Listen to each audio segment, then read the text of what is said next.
Ready হয়ে গেছে crispy আলুর বল। আপনাদের কেমন লাগলো বন্ধুরা অবশ্যই জানাবেন।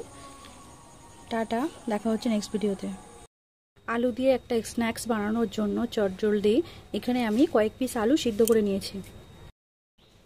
আলুগুলোকে এবার একটা গ্রেটারের সাহায্যে গ্রেট করে নেব।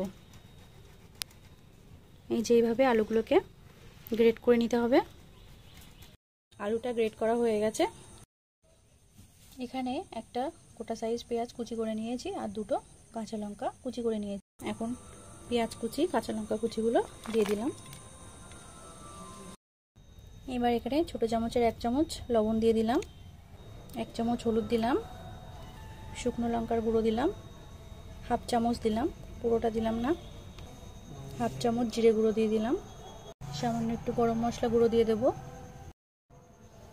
আদা রসুনের পেস্ট দিলাম 1/2 চামচ, আর এখানে 2 চামচ কর্নফ্লাওয়ার দিয়ে দেব। দিয়ে এটাকে ভালো করে মিশিয়ে নেব। আলুটা মাখানো রেডি হয়ে গেছে। এখন আমি হাতে একটু তেল নিয়ে নিয়েছি হালকা করে। এগুলোকে এরকম গোল গোল করে গোল বলের মতন করে প্রত্যেকটা বানিয়ে নেব। এইভাবে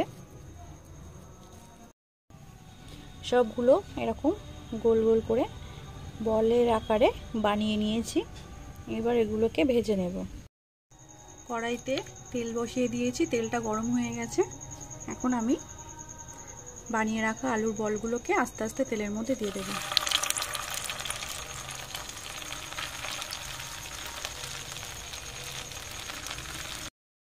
মিডিয়াম টু লো ফ্লেমে এগুলোকে ভেজে নেব। এবার এগুলোকে উল্টে দেব। উল্টো পিঠটা ভাজার জন্য সবগুলোকে উল্টে দেব। সবগুলোকে উল্টে দিচ্ছি উল্টো পিঠটা ভেজে নেওয়ার জন্য। হয়ে গেছে, এবার তুলে নেব।